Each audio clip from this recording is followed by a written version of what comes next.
Em nome do Pai, e do Filho, e do Espírito Santo. Amém. Olá, meu irmão e minha irmã. Hoje é a aula 46 do Catecismo em 100 aulas. Nós estamos na página 438 do Catecismo, falando sobre o artigo 7, o sacramento do matrimônio.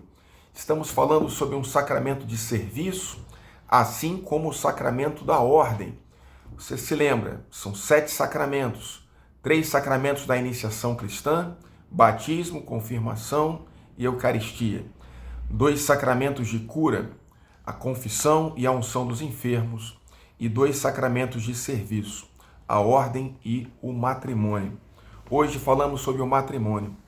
A aliança matrimonial pela qual o homem e a mulher constituem entre si a comunhão da vida toda é ordenada por sua índole natural ao bem dos cônjuges, à geração e à educação da prole, e foi elevada entre os batizados à dignidade de sacramento por Cristo, nosso Senhor.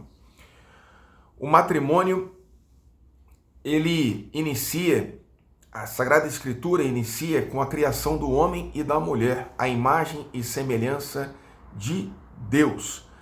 A íntima comunhão de vida e de amor conjugal, estabelecida pelo Criador e estruturada com leis próprias, é constituída pelo pacto conjugal. Deus mesmo é o autor do matrimônio. A vocação para o matrimônio está inscrita na própria natureza do homem e da mulher, tal qual saíram da mão do Criador.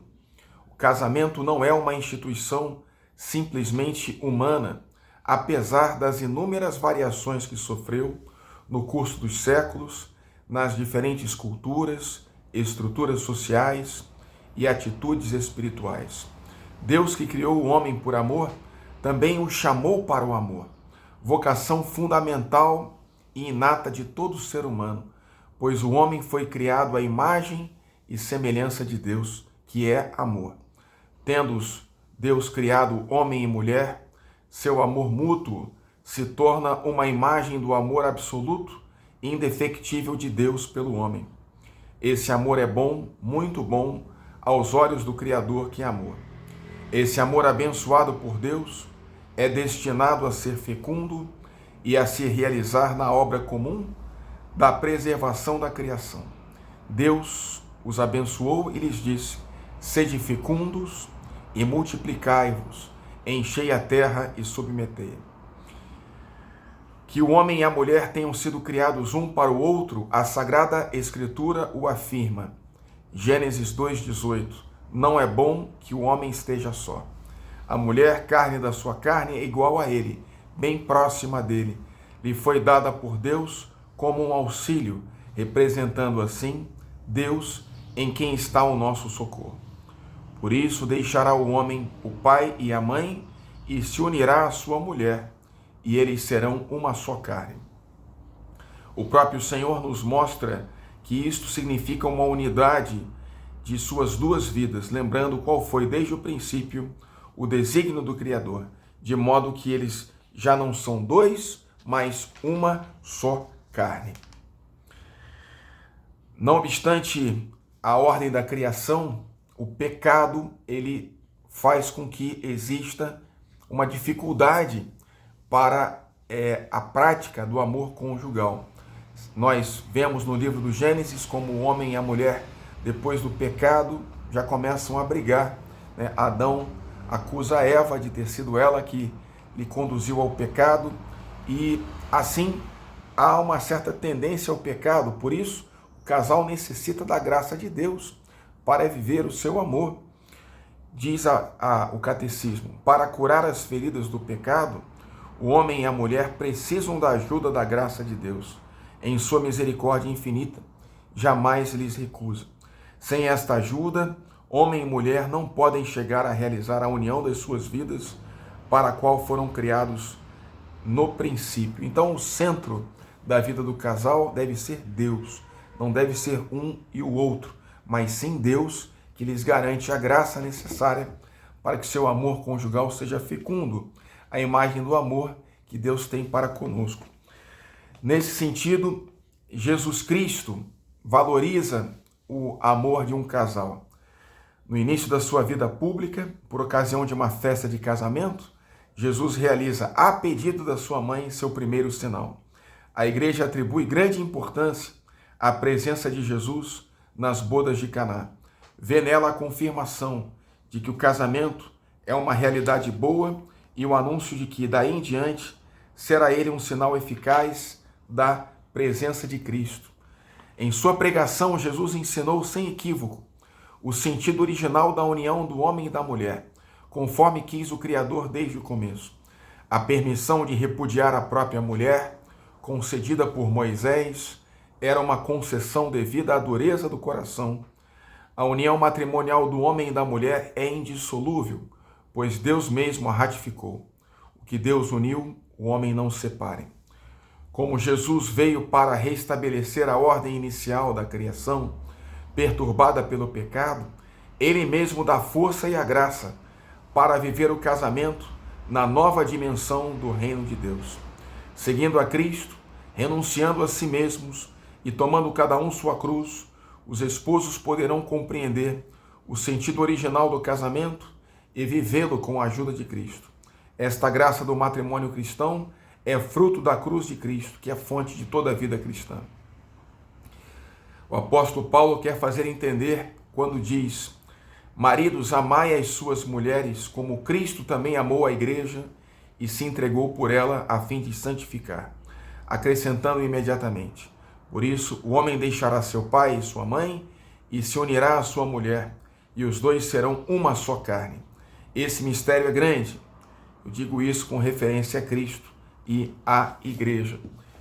Muitas pessoas consideram impossível nos dias de hoje a vivência da fidelidade matrimonial, da educação da prole na vida cristã, da abertura à vida, e essa descrença na instituição do matrimônio, ela é acompanhada da descrença da virgindade por amor ao reino dos céus. Ambos podem ser escândalos para o mundo atual, mas todos nós somos chamados, aqueles que são chamados ao celibato, à virgindade perpétua e aos casados, para serem sinais do amor de Deus para a sociedade, cada um no seu estado de vida.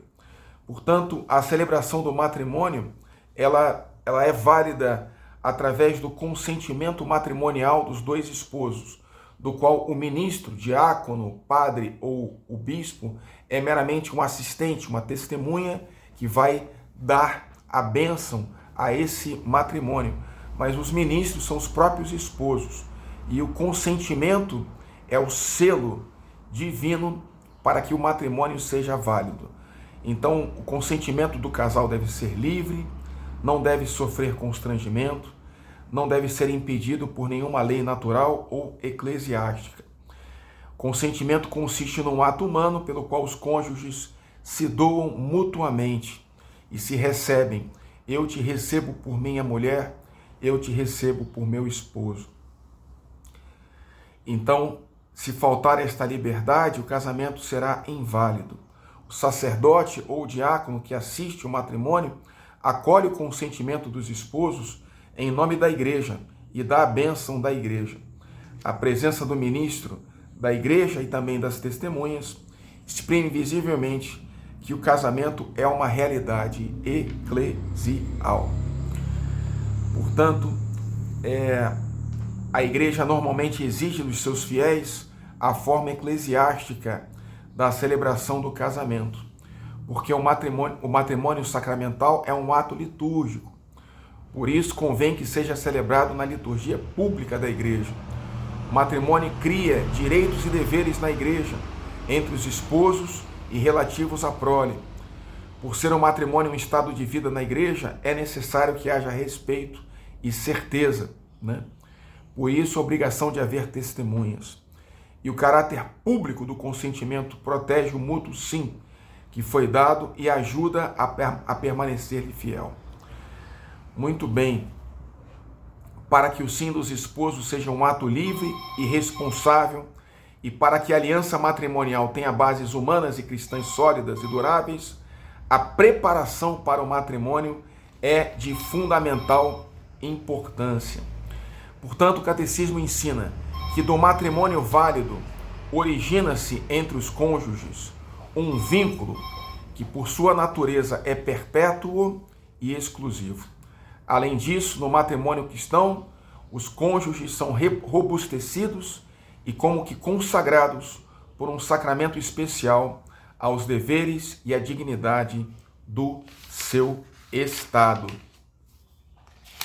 Muito bem, então, nesse sentido, o matrimônio é desejado, instituído por Cristo, ele é indissolúvel, é para a vida inteira e ele deve gerar a vida através de uma paternidade responsável.